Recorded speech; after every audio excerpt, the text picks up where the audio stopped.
Welcome back. Semifinal की उम्मीद बरकरार रखने का मिशन कौमी टीम कीवीज को काबू करने मैदान में उतर गई। मरो या मारो का इम्तहान। वर्ल्ड कप क्रिकेट में पाकिस्तान और न्यूजीलैंड के दरमियान अहम मुकाबला आज बेंगलोर में हो रहा है। ग्रीन शर्ट्स को सेमीफाइनल तक रसाई की उम्मीदों को बरकरार रखने के लिए मैच में फतह हासिल करना जरूरी है। पाकिस्तान ने न्यूजीलैंड के खिलाफ टॉस जीतकर पहले बॉलिंग करने का फैसला किया। ग्रीन शर्ट्स कीवीज को कम स्कोर पर महदूद करने पर गामजन। न्यूजीलैंड की पहली बैटिंग जारी। कौमी टीम में 4 फास्ट बॉलर शामिल। उसामा मीर की जगह हसन अली टीम का हिस्सा। कप्तान बाबर आजम ने कहा, हमने पिछले मैचेस में अच्छी बॉलिंग की, आज के मैच को एंजॉय करेंगे। पॉइंट्स टेबल पर न्यूजीलैंड चौथे और पाकिस्तान टीम 6ठे नंबर पर है।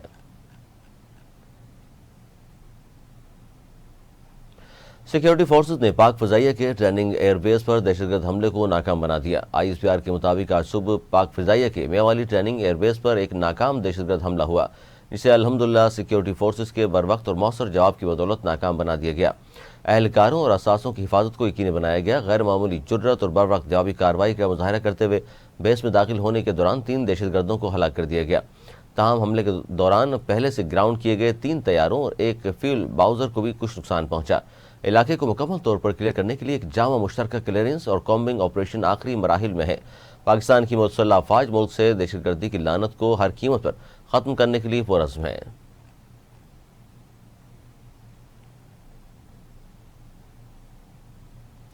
गवादर में शहीद होने वाले 14 फौजियों की नमाज जनाजा अदा कर दी गई। ISPR के मुताबिक शोहदा की नमाज जनाजा पसनी में अदा की गई। ISPR के मुताबिक नमाज जनाजा में हाजिर सर्विस और सिविल इंतजामिया के अफसरान शरीक हुए। ISPR के मुताबिक मुसल्लह अफवाज मादर वतन से दहशतगर्दी के खात्मे के लिए पुरअज़्म है। गुज़िश्ता रोज़ बलोचिस्तान के इलाके पसनी से उबाड़ा जाने वाले सिक्योरिटी फोर्सेज की 2 गाड़ियों पर दहशतगर्दों के हमले में 14 फौजी जवान शहीद हो गए थे।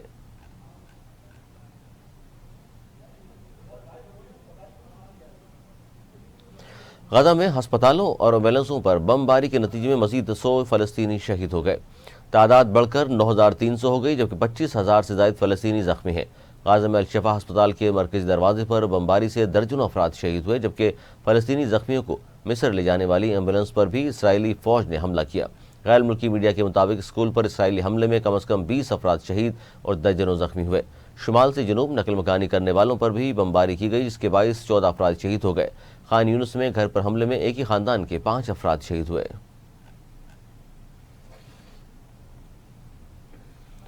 निगरान वज़ीर-ए-आज़म अनवारुल्लाह काकड़ का कहना है कि किसी सियासी जमात पर पाबंदी नहीं, किसी जमात को गैर कानूनी करार नहीं दिया और कौन सी लेवल प्लेइंग फील्ड है जो निगरान हुकूमत को यकीनी बनाना है। निजी टीवी को इंटरव्यू देते हुए अनवारुल्लाह काकड़ ने कहा, इलेक्शन की तारीख का ऐलान इत्तफाक राय से हुआ है।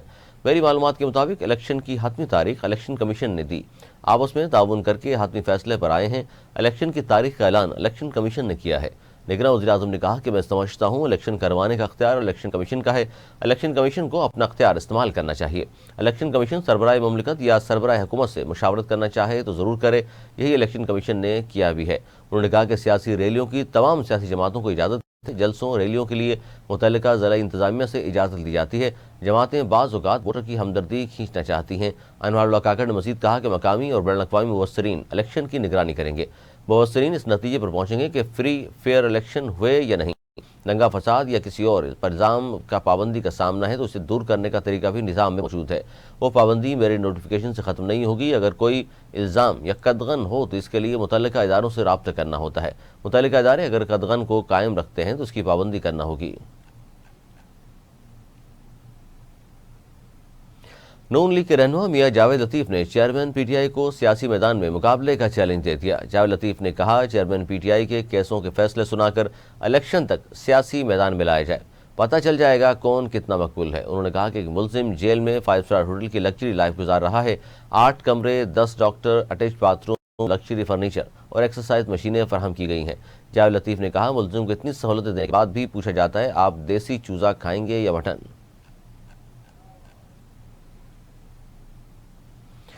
PTI मुल्क में इंतखाबी अमल के आगाज़ पर सुप्रीम कोर्ट की शुक्रगुजार है। PTI की कोर कमेटी के इजलास में इंतखाबात से मुतल्लिक सुप्रीम कोर्ट के फैसले का जायजा लिया गया।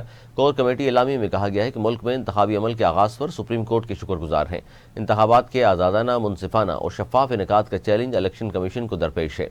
PTI की कोर कमेटी इजलास के एलामी के मुताबिक इंतखाबी निशान बल्ले की फौरी फरहमी समेत ज़ेर इल्तवा मामलात पर बिला ताख़ीर फैसले किए जाएँ। एलामी में कहा गया कि इलेक्शन कमीशन इंतखाबात के लिए लेवल प्लेइंग फील्ड की दस्तयाबी यकीनी बनाए।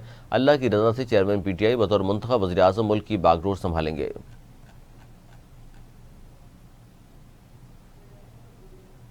گزشتہ 24 گھنٹوں میں 9,000 غیر ملکی ترکھم کے راستے وطن واپس لوٹ گئے۔ افغان کمشنریٹ کے مطابق ہولڈنگ سینٹر میں نادرہ عملے نے افغانستان واپس جانے والوں کو ڈیٹا اکٹھا کیا۔ افغان کمشنریٹ نے بتایا کہ 1 اکتوبر سے اب تک 1,56,000 افغان شہری افغانستان جا چکے ہیں، جبکہ جمعے کو ترکھم بارڈر سے 12,689 غیر قانونی مقیم افراد افغانستان واپس گئے۔ حکومت پاکستان نے غیر قانونی طور پر مقیم غیر ملکیوں کو ملک چھوڑنے کے لیے 31 اکتوبر کی ڈیڈ لائن دی تھی، جس کے بعد سے غیر قانونی طور پر مقیم غیر ملکیوں کی پکڑ دھکڑ کا سلسلہ جاری ہے۔ غیر قانونی طور پر پاکستان میں رہنے والوں کو حراست میں لے کر ملک کے مختلف شہروں میں قائم ہولڈنگ پوائنٹس میں رکھا جا رہا ہے۔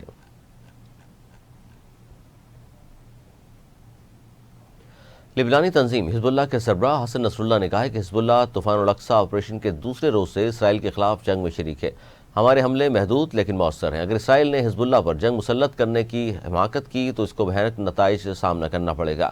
لبنان کے دارالحکومت بیروت میں غازہ پر اسرائیلی حملے کے بعد پہلی بار عوامی اجتماع سے خطاب میں حسن نصر اللہ نے کہا، لبنانی اور فلسطینی شہیدوں کے اہل خانہ کو رتبہ شہادت حاصل کرنے پر مبارکباد اور تعزیت پیش کرتے ہیں۔ شہداء کا رتبہ منفرد رتبہ ہوتا ہے، صرف مسلمان ہی اس رتبے کو سمجھ سکتا ہے۔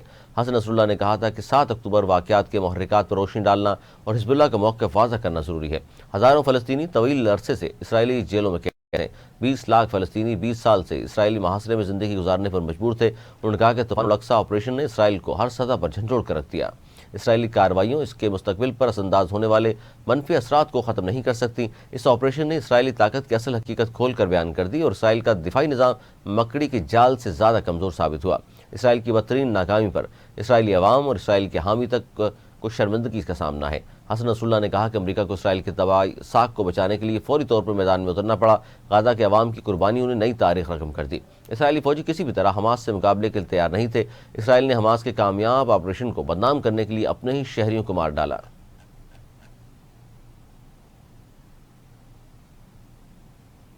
اقوام متحدہ کے سیکرٹری جنرل اینتونیو گوتریس نے کہا ہے کہ غزہ میں الشفا ہسپتال کے قریب سڑکوں پر لاشوں کی تصاویر ہولناک ہیں۔ اینتونیو گوتریس نے اپنے بیان میں کہا کہ غزہ میں الشفا ہسپتال کے سامنے ایمبولینس پر حملے سے دہشت زدہ ہو گیا ہوں۔ اقوام متحدہ کے سیکرٹری جنرل نے کہا کہ غزہ میں جاری جنگ رکنی چاہیے۔ یونان کے سابق وزیر خزانہ نے کہا کہ غزہ میں ایمبولینس پر حملہ ہوا جنیوا کنونشن کی یہ کھلی خلاف ورزی ہے۔ انہوں نے یہ بھی کہا کہ ایمبولینس پر حملے کے بعد کیا کوئی بھی اسرائیل پر جنگی جرائم عائد کرنے کے لیے عالمی فوجداری عدالت کا دروازہ کھٹکھٹائے گا۔